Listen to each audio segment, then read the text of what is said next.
If you happen to have kids or even know someone who has kids, I highly recommend the new musical children's picture books by Emma Pornell Music. Emma is an author and musician of over 20 years dedicated to emotional understanding for kids and adults. Not only that, she has a science background also of over 20 years. Emma has spent countless hours researching the beneficial psychological and physiological effects of listening to instrumental music on the decreasing the anxiety level of children to increase their creative performance. Listen to her companion piano music releases alongside the reading of both of her children's picture books available. Gentle Dragons, Healing and Dealing with Emotions and Feelings, and also Tween the Cat, A Story of Gratitude and Compassionate Attitude. Both are themed around assisting children develop healthy emotional habits and positive attitudes towards life and others. Emma also includes full-color, captivating illustrations, also done completely by her on every page.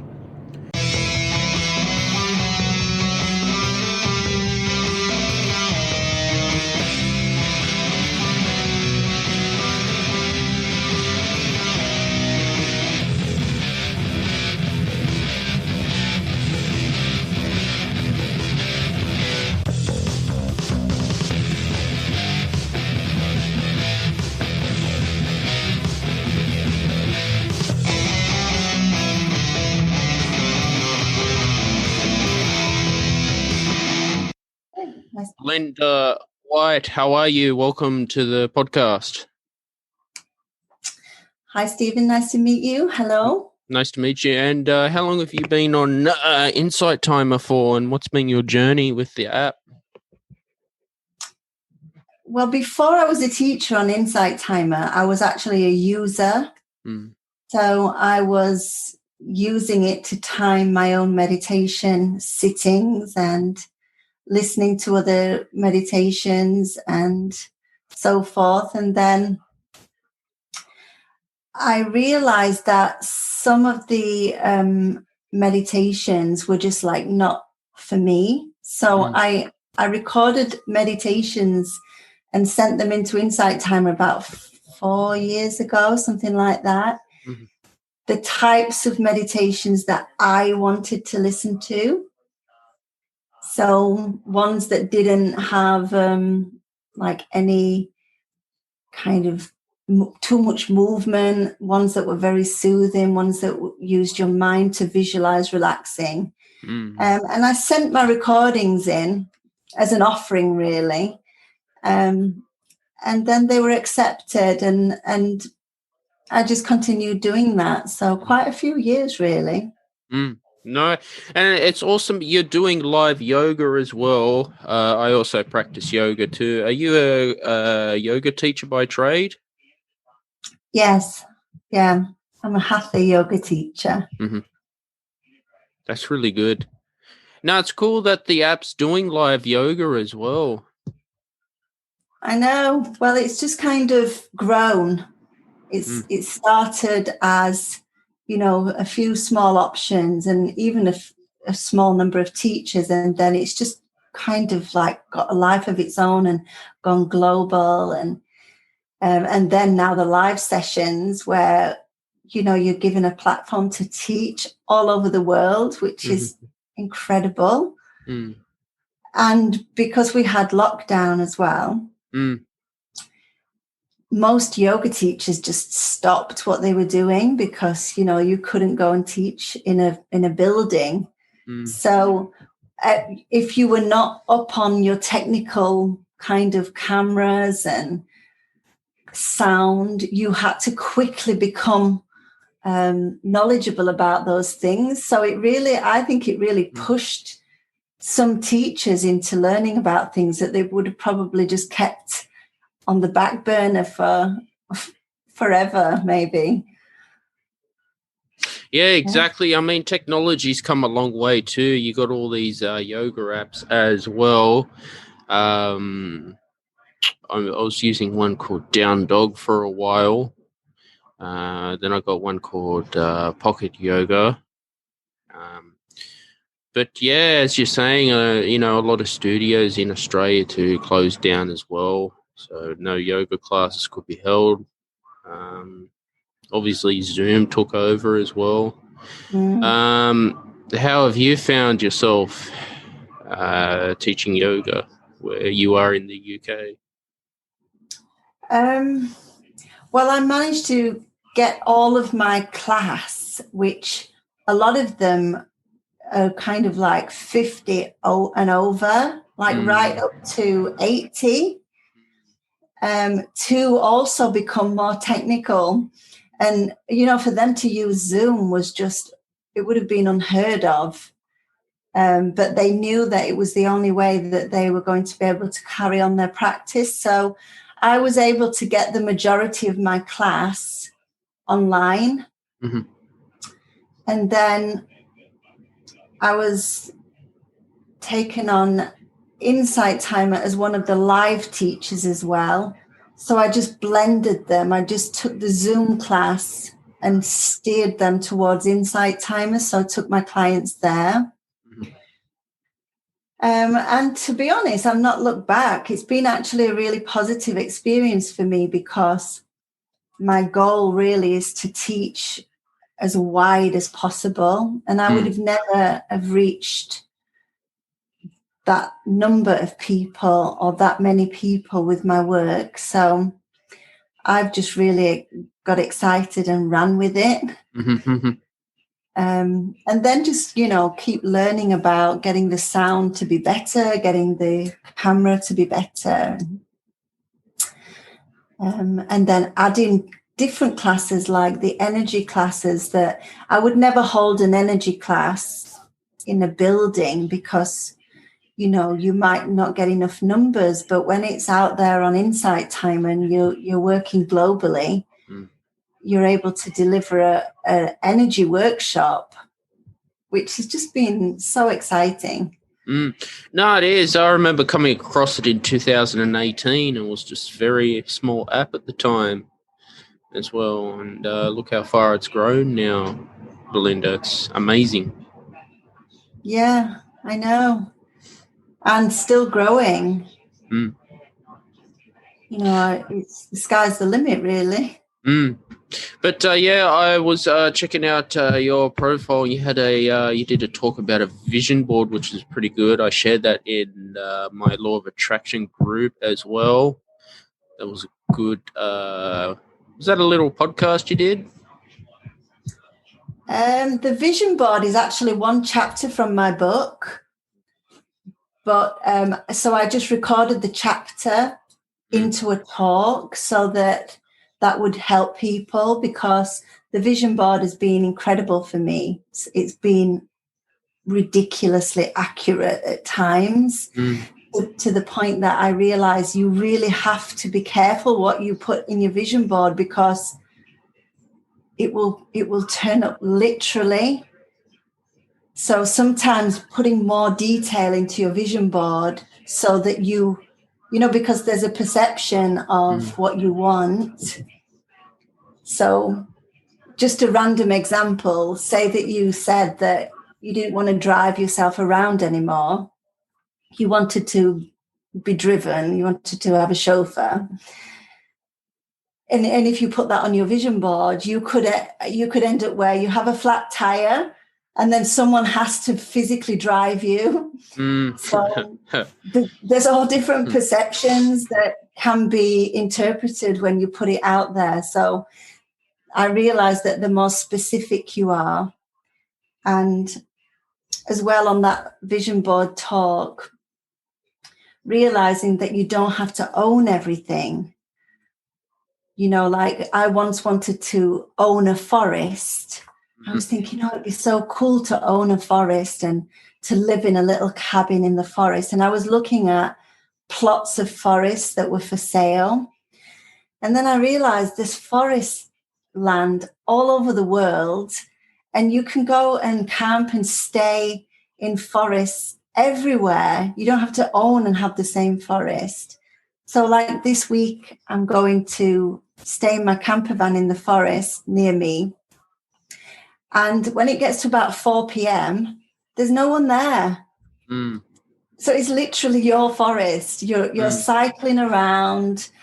It's silent. It's beautiful. It's peaceful. There is nobody there. And whether I owned it or came to camp there, I would have exactly the same feeling and experience. So I'm now manifesting things into my life just instantly without, that kind of mindset of you've got to have millions of pounds so you can buy all of these things.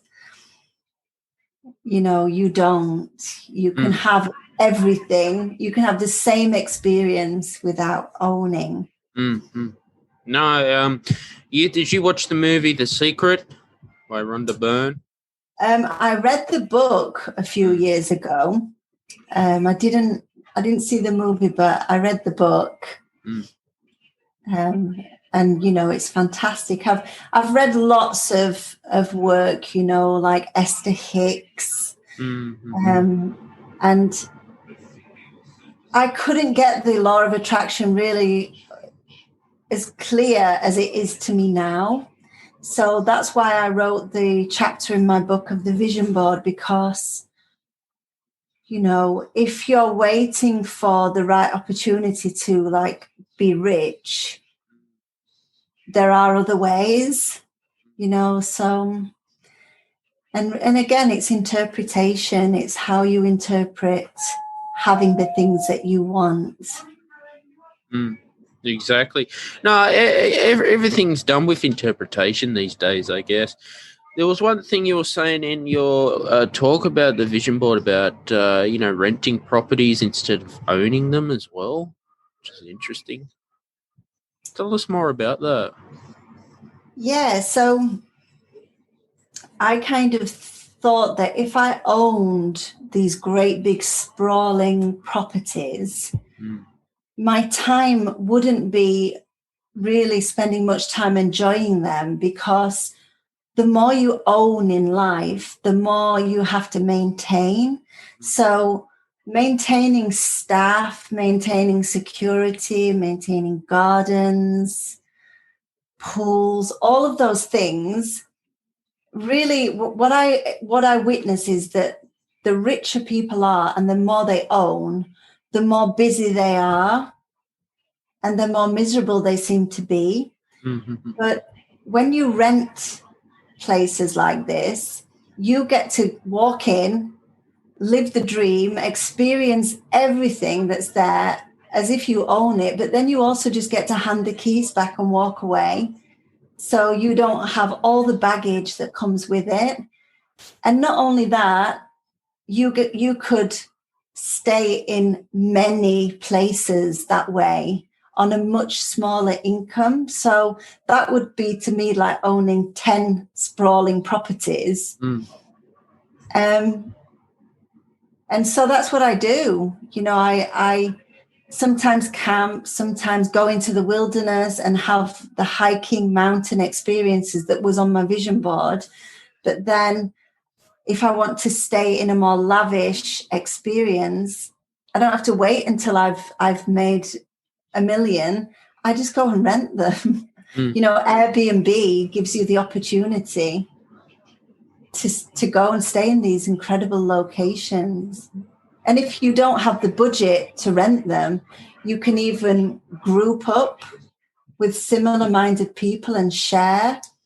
So, and it just fast tracks these things on your vision board by renting rather than owning. Yeah, I mean, when you do own a property, it's a lot of paperwork, even in Australia as well. So I do know what you mean about renting as well. But that's good that you put that recording up on the app as well. And Hatha yoga as well. I've sort of found my style of yoga, Hatha and Yin yoga as well. And you trained in that as a teacher? Yeah, I trained in the UK at the British School of Yoga. I've done yoga since I was about 16.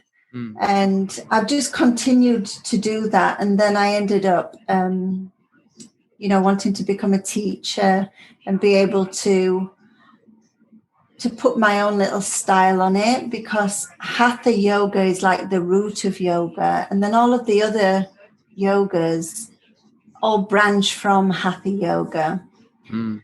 And so it was just a passion, so it was moving towards your joy, moving towards the things that make you happy, and finding, a way to align your employment up with your joy, so that you're not working in a job that you really don't like to save money for things that you like. Just trying to merge your employment and your joy together so that you don't feel like you work. Yeah, that's the unfortunate thing when something feels like a job and the alarm clock goes off. Oh, you have to get up. That sucks. Why not do something that you like and make more money doing it online, I guess? Exactly.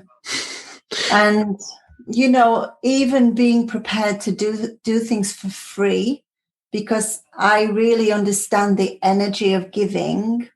So when you're very miserly and you hold on to your money, you actually always seem to be kind of like poor. But when you start donating, so you donate a conversation, you donate your time, you give something for free, what you find is that doors start opening. So like when I was on Insight Timer, I gave my meditations for free. And, it was my time out of my schedule to sit down and record them. But then Insight Timer approached me to do a course, and then that course was a paid course, and then that started to give me money. But if I'd never offered anything for free, that opportunity would never have arose. So even if you're in a job that you don't like, you should, on the side of it, just do things for free that just take you in the direction of your your joyful job. Exactly. No, it looks like you're more happy doing what you're doing. That's the main thing, I guess. Yeah. And even if you're in a job that you don't like, it's not a good energy. You have to find the joy there as well, and understand that no matter what you're doing, you're providing a service in some way or other, unless it's a damaging service, like scamming or harming. Whatever job you have usually is providing some level of service. Just giving someone a cup of coffee, you can actually change that person's life. You could really make that person feel good. And I believe the law of attraction works in every aspect. So if you look at your job like, oh, I can't wait to get out of this job and get a better job, you're actually like bringing this really low vibrational energy and you're trapping yourself. But if you think, I love my job, and you start changing your mindset and you start serving coffee with a smile, and then you become the star of that coffee shop, and people want to come to the coffee shop just to see you. And then one day someone comes in and says, hey, do you know what? You'd be great working in my, home, or working in my company. And it's amazing what your energy can lead you towards. So there's always potential for the law of attraction, but it's all about you, what you're doing with the energy you're putting out. Exactly. And what studies have you done? You been to university, Belinda, or what's been your career? I studied as a yoga teacher, so I have a diploma in yoga, and I also have a diploma in nutrition. So I studied for 4 years to become a nutritionist because I'm a vegan. Mm-hmm. And when I went vegan, I had all of the bombardment of, oh, you're not going to get your protein, you're not going to get your B12, you're not going to get the right nutrition, and you're going to suffer. So I studied specifically so that I could educate myself and also have the answer to all of those questions. But before yoga and nutrition, I was a professional singer. Mm-hmm. So I've been on the road as a singer from the age of like 18. Mm-hmm. I've been in bands and traveled all over. I still do a little bit of that for the joy of it, for the pleasure of it, but not for my career. But that was my career for most of my life. And yoga was like what I was saying to you, like the sideline. It wasn't my breadwinner. It didn't make me money. It was just I was moving towards my bliss. So I always made money as a professional singer, and I was also teaching singing. Mm-hmm. So I taught in 3 schools, and we did like singing exams, like from grade 1 to grade 8. Mm-hmm. And I used to use the singing to kind of motivate, because most of my students were like teenagers. And I used to motivate their mindset about how their self-esteem was and be a little bit like a life coach. And I loved that. But then my life really took me in the direction of my yoga. And being a nutritionist now, I have clients that I work with their health and with ailments in their body, and just using healthy mindset, kind, gentle exercise, and great nutrition to help to improve their health. And I also, you can't really get like a diploma in spiritual healing, but I trained as a spiritual healer with the British School of Yoga just because I wanted to get some kind of merit or qualification for that. So I do have that. Just so that I can go into workplaces and schools and hold retreats as a qualified yoga teacher, nutritionist, and a spiritual teacher. Mm. And I've pretty much stepped away from my being a singer, but I do still actually have a band. I have a live band. Mm-hmm. That we still do the occasional gigs and things like that, which is amazing and fun. So yeah, really big, busy life.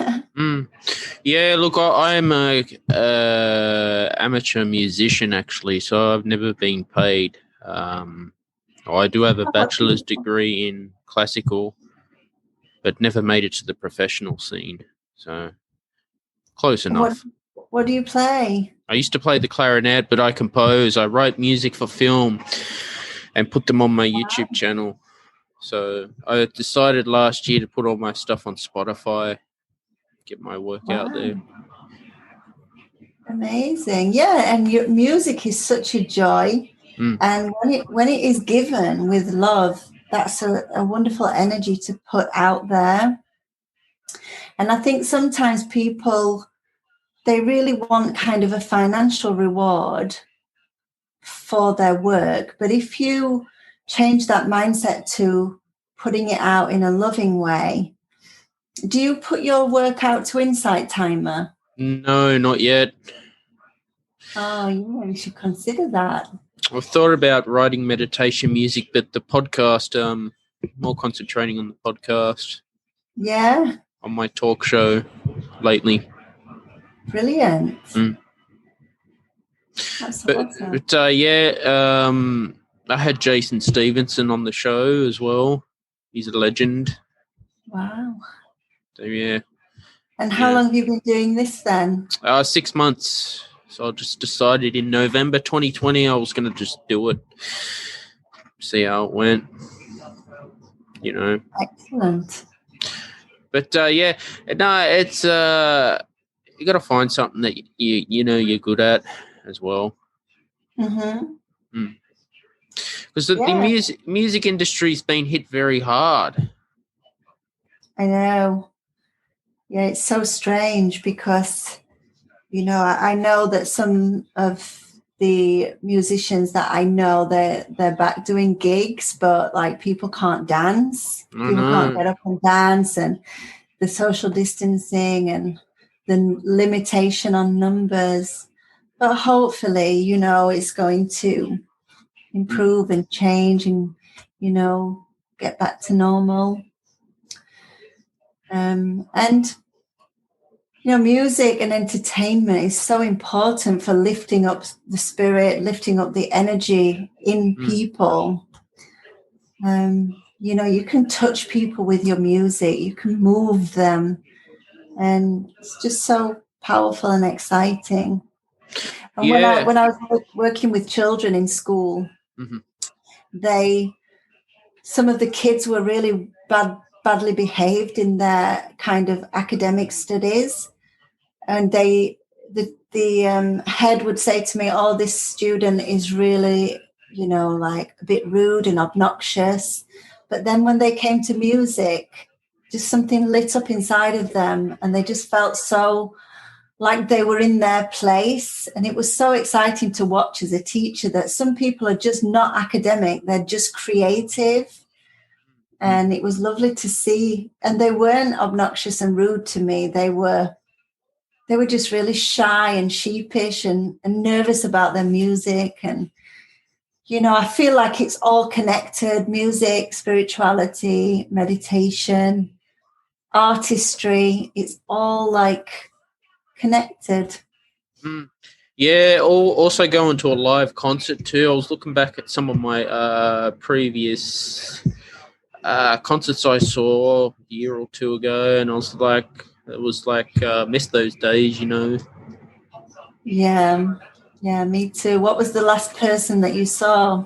It was Dream Theatre. It was a couple of years ago. Went to one last year. That was a sort of free concert. I saw Kevin Bacon on stage as well, which was good. And I think there used to be the old singer Powderfinger or something like that. Yeah, they make you feel so full of bliss, so joyful, and the energy of the audience. I always feel like when there's a lot of people together and you're all excited about the same thing, you're all on the same frequency, and that energy, oh my God, it's just so electric and vibrant.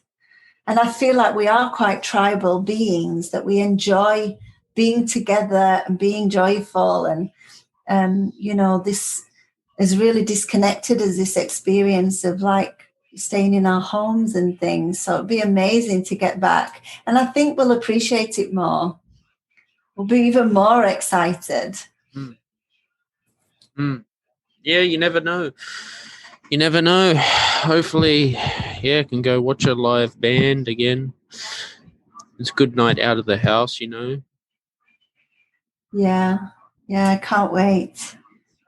The last person I saw was Bryan Adams, and it was just, I was listening to Heaven. I was just like, oh my gosh, it's so amazing. And I saw the weekend before that. And so, it was all of these things that we're going to appreciate more. Is exciting. Well, yeah, I miss going on the cruise ship because there's always entertainment on the cruise pretty much every night, which is nice. Yeah, where do you cruise? The last cruise I did, it was 2020. It was right before the pandemic. It was just, I think it was a free one by the Royal Caribbean, volunteer bushfire fighter, and that was a pretty big boat. That actually, a lot to do. They had a lot of music on there, nightclub, everything. I want to definitely in the future want to go to New Zealand, Singapore. I like the ocean. Yeah. Mm. I was born in Singapore. Mm-hmm. I was born in Changi Hospital. Yeah, Wow. my parents travelled quite a bit because my dad was in the army, so I was born there. And my sister's been back and visited, and she said, "Oh, you really have to go to Singapore. It's so beautiful." Mm. So the opportunity now for me to teach online and to teach globally means that I can put my vision board with my work and start, providing I get a good Wi-Fi signal, I'll be able to follow my dream of traveling and teaching, which is so exciting. Mm. Yeah, no, hopefully that goes a long way for you as well. That'll be so cool to see that. Yeah, travel is just at the moment it's weird. You can't go anywhere. I know. That's why I've been like really appreciating my own country. You know, I've explored more of this country since this happened than ever before. And you start to realize that your country is so undiscovered. There's so many incredible places around you. It's just amazing to go and visit. You know, like staying in the forest is only 45 minutes away for me to drive. But I would have been going and visiting another country and then exploring that country instead of really getting to know my own country. So, you know, even though we can't do certain things, we have to look at what we can do. And again, it's about that positive mindset. Yeah, there's lots of parts to Australia that I feel I need to explore, like the outback. Australia's a huge place. Yeah, so much to see, and you will feel like you've gone to another country. You know, without even leaving. I mean, I went to Snowdonia, and it was just incredible. I was just amazed. That's like a 3-hour drive away. I was just like, wow, this most beautiful place to see. But, you know, why haven't I been there sooner? And we seem to go to each other's countries and appreciate each other's countries more than we appreciate our own. So yeah, it's, you know, there's always a way. I just think to myself now, I can't travel, can't go anywhere. So I'm going to travel here. And I am lucky because I do have a camper van. So, you know, I can just sleep and camp all over the place. You see, with flying too, I've always wanted to fly business class or first class return. Yeah. And there's ways of doing that, you know, there's ways of finding. I was speaking to my sister yesterday, and she's like me. She has it all, but she has it all without being a millionaire. And you can find these deals, you can find offers. You've just got to do the searching and, you know, help visualize it by thinking, why do you want it? Like, why do you want that experience? How would you feel if you had it? And looking at people on, you know, lavish programs, TV programs that are in business class, because the more you can see business class with your eyes, and then you can feel like it's you in their place, you kind of resonate. And I see resonating like tuning into the frequency of, say, like you wanted to tune into vision board radio. You have to get your frequency to tune into that station so that you attract it. But there are always ways there, and it may not be the way that you think. So, and you're young, so I'm 27. You know, yeah, you're very young, which means that You know, you've got all of this time to have all of those amazing things. But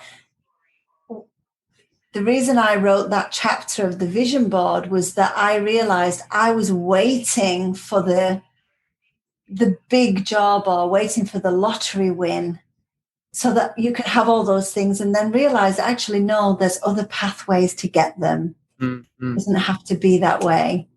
You know, even if, like you said, you donate your time or you donate to a certain type of job, you could work for a family who travels business class for a month, you know, thinking of how you could benefit and help someone. Or if you went with someone and you wanted to do some videoing on their behalf, there's so many possibilities that you've just got to find the one that gets you to that place and think outside of the box. You know, some people travel with millionaires and get to do all of that thing and have time off, but they just appeal to that person to go in and work with them. You know what I mean? Yeah, look, the way I see it, because I'd rather have a nice seat and nice food for starters and be able to sleep. It's just better. Exactly. And why shouldn't you? Why shouldn't you have those wonderful luxuries in your life? But you got to think of it like this. I could go on a cruise and I can get a balcony room that's cheaper than a business class ticket or a first class, and I've got my room to myself.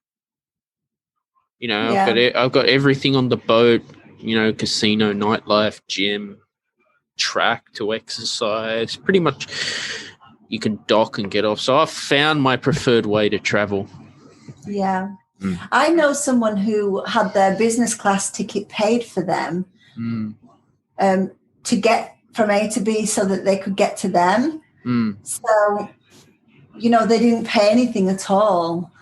And so that's, you know, that's another way that it can happen, that it doesn't cost you anything. It's actually cheaper than, you know, the smallest price of ticket, because someone wanted you to go and do an interview with them, you know, in a different country. And they just said, there you go, Stephen, I've sent you a ticket, and you just open the ticket and it's business class. And so that's how the doors can open as well, which is just, and when you get that and it happens to you, you're just like, oh gosh, that is so crazy that I put that out to the universe, that I wanted to travel business class, and then look what happened. So, no, it's a thing that I look, Belinda, if I could travel for 6 months of the year, I don't know, parts of America, Canada, Europe, hell, I want to do that. Even Australia, like you could to travel all around Australia, take you a year. Yeah, exactly. You know, and probably blow your mind with experiences. You know, I honestly believe I could probably spend the rest of my life traveling England, Scotland, and Wales. Just those places alone, because there's so many little nooks and crannies, and oh my goodness, so many waterfalls and mountains and little villages that, you know, people don't go outside of those villages. They know everybody in the village. You know, I've been and sat in a pub and had a glass of wine, and everyone in the place was looking at me because they know everyone, and they know that I'm not from their village. And then they all ended up wanting to know everything about me, and we had the best night ever. And, you know, you can explore wherever you are. It's amazing, really. It's all about the experience, because you could go and I know people who've gone all around the world, but they're doing it so quickly. They're not really getting really into the joy of it. They're just ticking countries. You know what I mean? Yeah, well, that's when isn't that like a job as well? Like if you're a band touring, play the show, have to get up with a hangover again, get on the next plane. No, I know what you mean about that because you're always on the go. That's why I don't really enjoy going on any top deck tours, Belinda. No time to rest. No, me neither. I don't like to go on anything that's guided, because then you've got to go at the pace of the guided tour. And sometimes I just want to stop and be awestruck by the moment. And I do feel like a large amount of the population are in a hurry, and I've realized that you can really slow your life down. So it feels like you can live till you're 500 because each day can be like a year to someone who's living in the present moment. Whereas someone who's rushing from one thing to the other, they look back and say, where did the last 10 years go? It's like they missed it. So life is long and rich in every way if you want to really slow everything down and really value each experience. But if you jump on board the rat race and start running along with the crowd, you're just missing life. And then you feel anxious that you're missing life as well, because I think inside of you, that spiritual side of you feels anxiety, because it's like going, hey, hang on a minute, you're not living. You're just doing, you're not living. And then, mental health and anxiety is really like the alarm bells of the body going, slow down. So, and that's why my work now is really vocational. I feel like my purpose in life is to share these things, just to ease a little bit of the suffering. And that's just become the most important thing to me now. And I just seem to get paid back by the universe. And it might not be in money. That's another thing with the vision board. I find that sometimes people feel like they have to have a currency exchange, but it can be just like someone giving you things. Like, oh, why don't you come and stay at my beautiful house? Or why don't you come on holiday with me? And they want to be with you. And you start having these experiences that are not in financial terms, but they're in experience terms. And I've had people say, oh, I've got this beautiful building that you can hold your class in and you can have it for free. Whereas that might have cost me hundreds of pounds. The universe kind of gives in so many different ways. And sometimes we miss that. We miss, oh, there's an opportunity here. And so what I found now is that I just like sink into like a level of faith that when you put good into the world, you just don't have to worry about how you're going to be looked after. You're just going to get looked after. And that really does happen. And with yoga and nutrition, unless you get a really high profile client, there isn't a lot of money in the yoga industry. It really is a vocational job. You couldn't depend on yoga to pay your mortgage. It's one of those things. So you have to give and let go of the fear that you're not going to survive, because you'll find that your giving just repays you, and that's the energy of giving. Well, I'd rather subscribe to my Insight Timer at least. I pay a yearly subscription for it. Exactly, and that you're supporting that platform. Your all of the money gets spread out throughout the teachers. And obviously for all the people that work behind the scenes, that all worked for free in the beginning. Insight Timer would never have existed if someone hadn't donated their time and their talent to set all of that up. And now I can't even imagine how much Insight Timer is worth.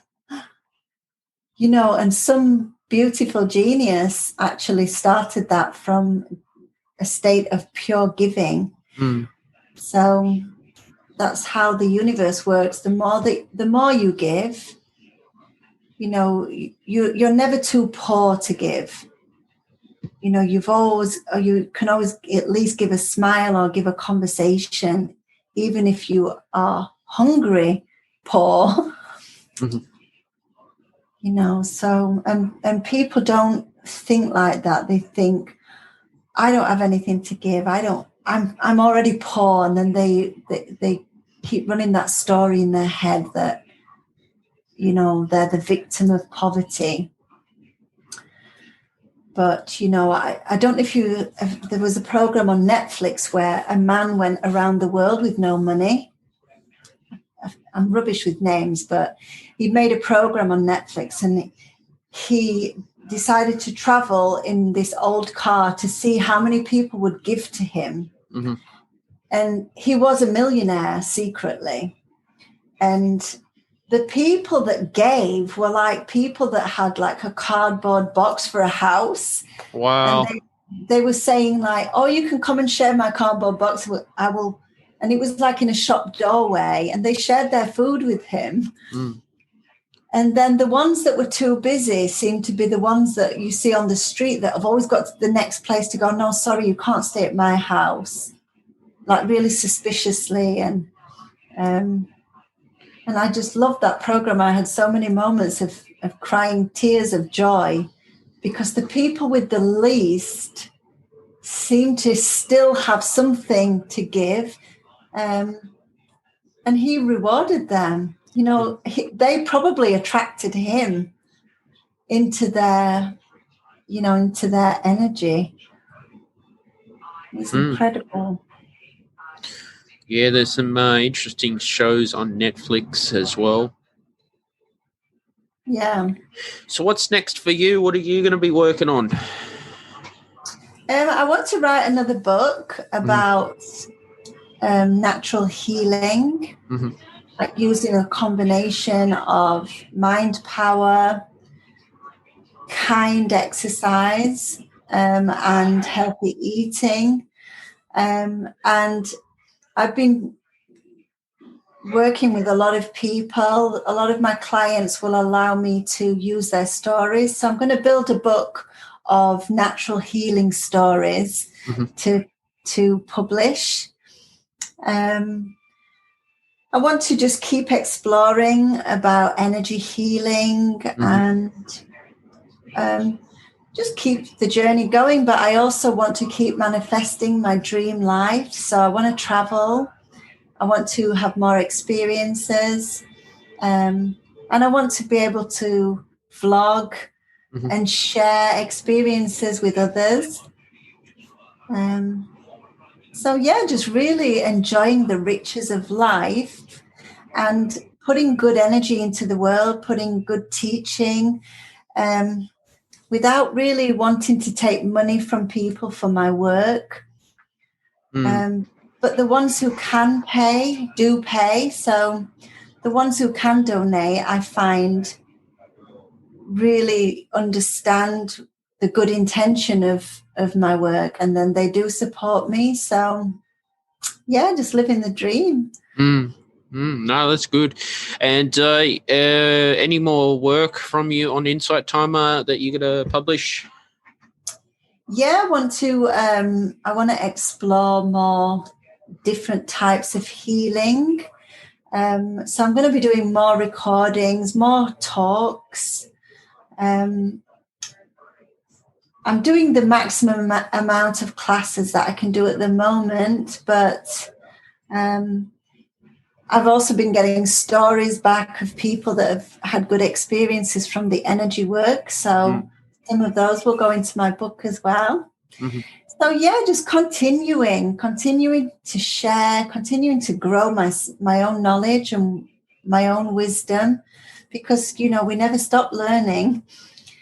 And then just sharing and growing and vibing with people who are doing similar work.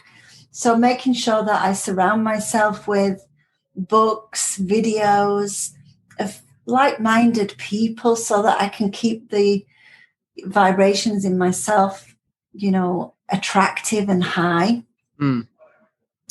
So yeah, all of those wonderful things. That's so cool. It's always good to have dreams, I guess.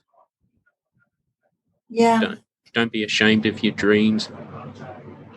Yeah, and my dreams change as well. Like I change my vision board regularly because I also find that sometimes things don't manifest because they're actually not what you really want. And they're not going to serve you. So let's say that you put on your vision board that you want $1 million and it doesn't come. It's because your purpose in life probably wouldn't be fulfilled if someone just handed you the $1 million. You would just maybe go and just like have this lavish lifestyle of just getting lost in that money. And when you don't have it, it actually forces you towards your purpose more. So I believe that there's a reason why you can't just pull $1 million out of thin air, because it's just not your time. It's not for you. And you wouldn't have the richness if you had that money. Do you know what I mean? Mm-hmm. So my vision board keeps changing. And I do put specific funny things on there as well to see if it comes true. Like I wanted to do radio interviews and I put that on my vision board. And my vision board is a movie. So I use Movie Maker and I put photos on the Movie Maker and then I put music behind it. And I check in with it regularly and I get behind the feeling and the vibe and I look at the pictures and I just kind of record those messages into my subconscious. And I put on my vision board, I wanted to do radio interviews. So I put a picture of a blonde person, which would be me, on Heart Radio, and it came up with iHeart Radio. And then I got a message like 3 weeks ago from someone from iHeartRadio. Nice. Would you give us an interview? I was just like, you really can put specific things on your vision board and your vision board will almost like laugh with you. Like, look at that. Look how precise that is. And when I put my vision board out originally, I put that I wanted to earn money because obviously we all have to pay our bills. We all have to eat. We have to put clothes on ourselves. And I couldn't find a picture of pounds. And I was doing it quickly. So I put a picture of dollars on my vision board. And the way the Insight Timer pay me is in dollars. And it was just crazy that the vision board, the money that I receive from my donated work is not in pounds. I didn't have pounds to put on the vision board. I get paid in dollars. And that was just mind-blowing to me. That's cool when something like that happens. Well, I remember my experience was just say getting a university degree. I thought, in 4 years I was going to do it despite the hard times and, overcome it. So things have worked out for me, going to the United States, going on a cruise as well, stuff like that. Brilliant. I did mine vision board in Canva. I did mine. Oh, great. I love Canva. Keep it on my phone. I can look at it. And is that a movie? Yeah. Or is that pictures? Yeah, brilliant. Yeah, so Canva's great because you can type in what kind of stock images Yeah, I've got Canva actually. You've just given me a Mm. great idea to use that for my next vision board. So thank you for that. Mm-hmm. No, and it's free, which is good, or you can get a pro membership. So I try to look at mine at least one time a day and get into that habit if I can. Yeah. Yeah, I've got the pro one because when I do my coaching plans, my coaching plan is an ebook, and I use the Canva Pro to put the ebook together, my recipe book, and I have a fitness plan. Mm. So I have Canva Pro already. So like you just mentioning that you did your vision board is like ding. Mm. I need to use I need to use that. That's brilliant. Because some of the pictures on my vision board are like, really grainy, but because they related strongly to me, I was like, yeah, I'm having that picture. Mm. So thank you for that. That's amazing. Mm. Yeah, and what are your goals for the rest of the year? What are you going to be working on beside the book? My goals are really to work less. Mm-hmm.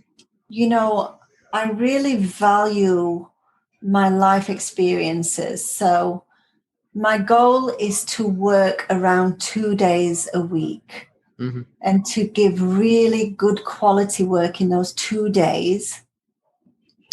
And for the 5 days to really live, Mm-hmm. like really live, really enjoy experiencing life and nurturing myself, because most of us have spent, our kind of unconscious life being negative, putting ourselves down, maybe not eating so well, maybe not sleeping so good, not looking after ourselves. So I really want to push the boundaries of where can my body go, like becoming more youthful, becoming physically stronger. Like I have chronic arthritis in both of my hips. Mm. To the point that I hardly have any cartilage at all. I'm literally like bone on bone. Mm-hmm. And I also have fibromyalgia. So my healing journey showed me that I could alleviate my own pain by the way I look after myself. And so I went on this big healing journey, and I just climbed Mount Snowdon, a huge mountain. I climbed Ben Nevis, and I'm starting to see where can I push my body. And it's not pushing it like abusing my body, but how much kindness can I give to my physical state to see where my body can go? And then from that experiment using myself, I want to be able to show other people that just because you've been diagnosed with this condition, it doesn't mean it's not the end of the road. There are other ways, there are possibilities for you. And so I want to spend that time nurturing. I like to do fasting, intermittent fasting. And sometimes you do have to like be able to rest in order to fast. Because if you're not eating food, you're just drinking water. It's nice to just be in a resting, relaxing situation. And I like to meditate. I like to spend time doing breathing practices. I like to swim in lakes and waterfalls. So I want to dedicate that time to my healing so that I become an example to others. Mm-hmm. So my goals are to do that. That's my main goal. Awesome. Yeah, look, I have goals too. I've got a goal setting app as well. Obviously, I'd like to grow my YouTube channel and get the YouTube Creator Award in a few years' time as well. One day as well. Stuff like that. Online presence. Who knows? That might change over time. Yeah. And if your intention behind your work is to get people like me or people that are inspirational to you seen and heard, you're actually being part of that vehicle, which will be very rewarding to you in the terms of giving. And you will naturally just grow and blossom and increase your you'll increase your numbers, because every time you interview a teacher who has a following, that teacher will hopefully share your interview, and that will share you. So what you're doing there is absolutely brilliant. Well, the podcast was sort of my idea, just to do a talk show, Belinda. Yeah. Just to talk about any topics. Yeah. Great. And people are listening to podcasts more because they can do that whilst they're driving, walking, relaxing. And, you know, it's like being part of the conversation, isn't it? When you hear two people talking, you can just sit there and absorb it and learn from it and listen. Great. I love the idea. I mean, I've only just started my podcast platform because I realized I need to go into that area as well. And I put the vision board on as my first podcast. And so I would like to, you know, to do similar things and, you know, maybe interview you on my podcast. So, yeah, it's great. It's wonderful. Like, technology is a vehicle that can be used for such a greater good. Exactly. Well, that's the world we're living in 2021. Technology. Yeah. You know. Yeah, and also, you know, I'm a speaker for Animal Aid, so I have been like into. I've put myself in really difficult situations going into slaughterhouses and going into places where animals are used for food, and that's another side of you know what's going on in the world that I would like to talk about and like to expose more, because a lot of things are going on behind closed doors that no one knows about. And I think awareness of those things is really, really important. So my work there has been all part of this, you know, because I don't think there's anything more important than what's happening to animals at the moment. You know, people don't know that a chicken is slaughtered at 6 weeks old. You know, and chickens have personalities. They're just like other animals. They've got preferences. They feel emotion. They feel pain. They like to be loved and cared for.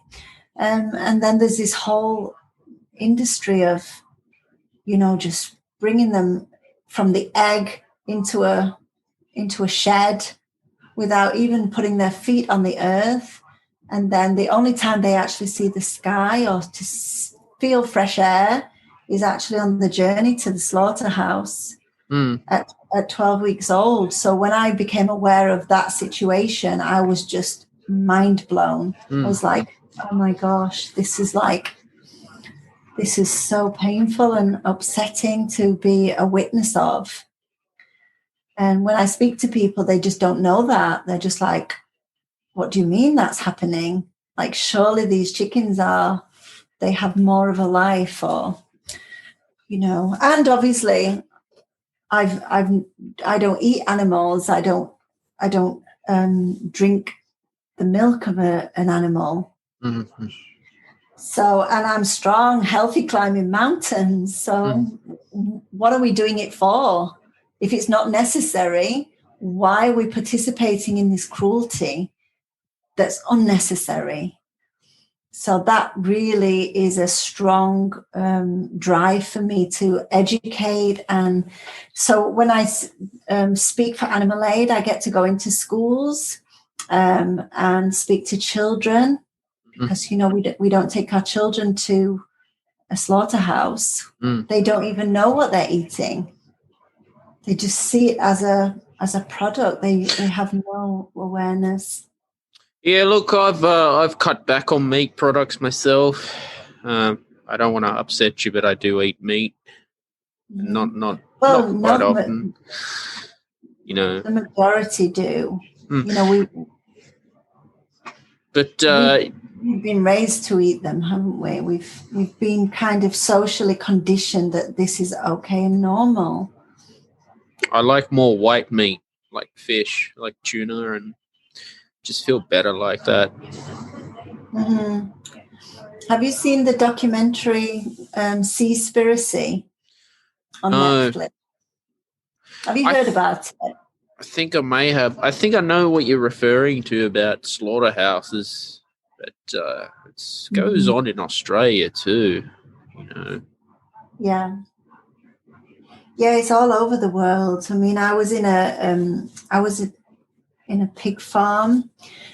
Inside the pig farm, and this is in the UK, and we have like this standard called the Red Tractor Standard, which is supposed to mean that if you have this standard, that the animals are treated really well.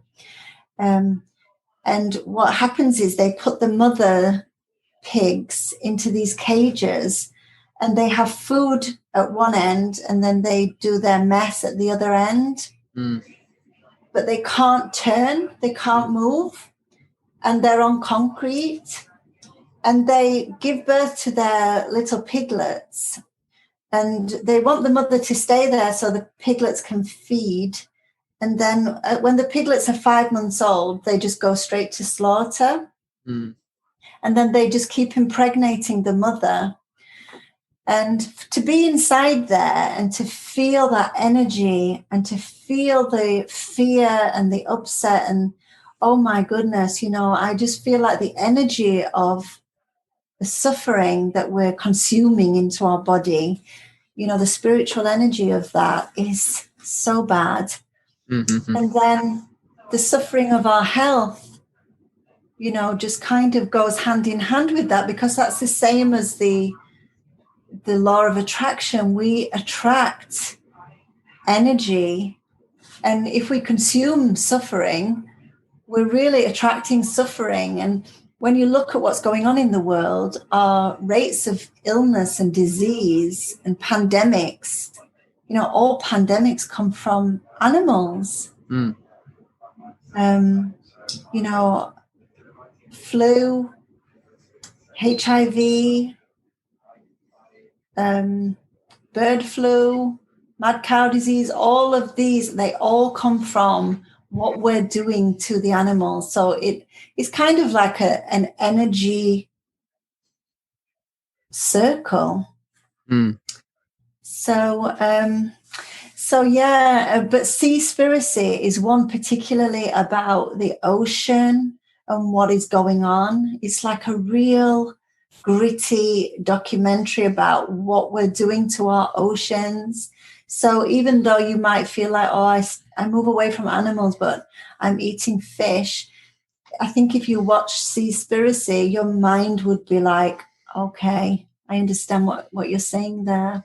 Well, it's definitely been proven that there is mercury in fish, and the bigger the fish, the more mercury, which is no good for you. Of course. Yeah, it's not just really about you, though. It's about them. Like if you imagine that they're just living their lives, they are creatures of nature. They just want to live. They just want to experience life like we do. So to take someone's life that didn't say, here, have my life, to take that is the energy of taking away. So when you don't have to, so if you have to, because there's no other option, there is nothing else for you to eat and you will die, obviously in nature, those animals that are killing for survival, they have no choice. But our choices are ridiculous. My food and the options that I have available to me is crazy. And I can have a burger, I can have a pizza, I can have a roast dinner, because now, the alternatives are so incredible that there's nothing that I can't have without suffering. So I think the whole point of my existence, all of the vision board and everything aside, is also to make sure that message is understood, because I don't see anyone suffering in the world more. I try to think about, all of the situations that happen, like war, all of the really bad, horrible things that happen.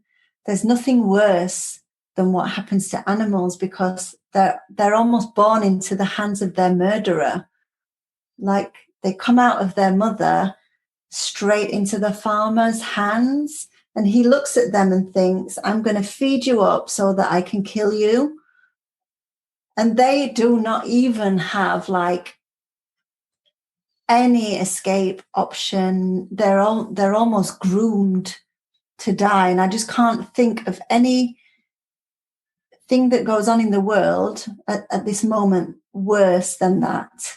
Even like children working in these factories, they're not going to be murdered at 6 months old. Yes, it's bad, but they still get to sleep in a bed at night. They still get to, nothing is worse than what's going on to animals. So yeah, that's the whole. I think that's the whole drive behind my purpose in life, is to educate and inspire. Because also, on the other hand, if you think about the transferring of energy, we suffer for what we do. So if we can eradicate suffering, we eradicate suffering for ourselves. So it's almost like animals are here to work with us, because animals provide, when they put their manure into the soil, that's their waste. It grows beautiful vegetables, enriches the soil. And pigs, actually, they like turn the soil. They're built to kind of forage for roots. So they actually turn the soil, which helps the whole process of like seed planting. And we actually have the ability to look after each other and help each other. So there is, like this whole community that's available to us. And I think we're realizing that now, because we're destroying the planet, aren't we? And, athletes and people are now starting to promote plant-based options, and the world is massively changing. And I think at the end of it all, hopefully in my lifetime, we actually live in harmony with the animals and the planet, and we stop participating in violence and cruelty, and aggression. If I don't know if you've ever seen an animal being slaughtered, it's absolutely terrifying. It's the most shocking thing to witness. And then to think that goes into someone's body, the energy of that last moment. I mean, I've been where they've been moving the animals towards the slaughter, and they watch each other, and they hear the sounds, they hear the screaming, and you can hear it also outside. And it's just like, what on earth are we doing? Where was this at, Belinda? This is just in the UK. This is just in a normal like the major supermarkets that we have here, the slaughterhouses that those animals go to, a lot of them are factory farmed and bred indoors. But even if they have a lovely life, so let's say I was going to give you a beautiful life, you're born into this world and I give you the best food and I give you the nicest house and you get nice and fat so that enough of your meat can be used. I take your body to the same slaughterhouse and I'm still, no matter how nicely I groomed you and treated you, I did it specifically so I could kill you. The whole kind of, what do you call it? The welfare of the animals. It's not in question. It's the fact of what we're doing unnecessarily. We're killing them against their will. And we don't need to, because, my diet is delicious and I love food. I adore food. And I don't feel like I'm missing out on anything. So for me to not participate in the cruelty and violence to animals is easy. So why do it if it's easy not to do it? Yeah, exactly. Yeah, look, Belinda, thanks for coming on the podcast today. You're welcome. Thank you for inviting me. And it's been absolutely lovely to meet you and to have an interview with someone at the other side of the world. Crazy. I know. Yeah, where can people find you on social media or Insight Timer? Insight Timer, just under Belinda White. I've got a healing circle on there, Belinda White's Healing Circle. I have a Facebook page called Belinda White Health. And I also have the 333 plan, which is my coaching plan. My book is called the 333 plan. That's on Amazon, on Kindle, on Audible. If you're a busy parent, self-employed worker, creative, or even just someone who feels stuck in a rut for motivation, check out these guided planners and journals for personal success, motivation, and mental health.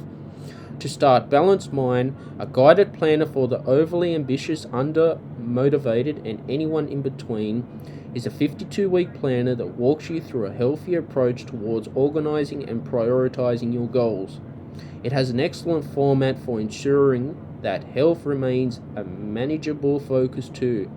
Also, if you're an artist, creative, or entrepreneur, the guided journal, My Terribly Great Das, the inspirational journal of 5 ideas a day inspired by Earl Nightingale's The Strangest Secret, will help you organize and stick to creativity by sticking to these 5 ideas a day for 90 days.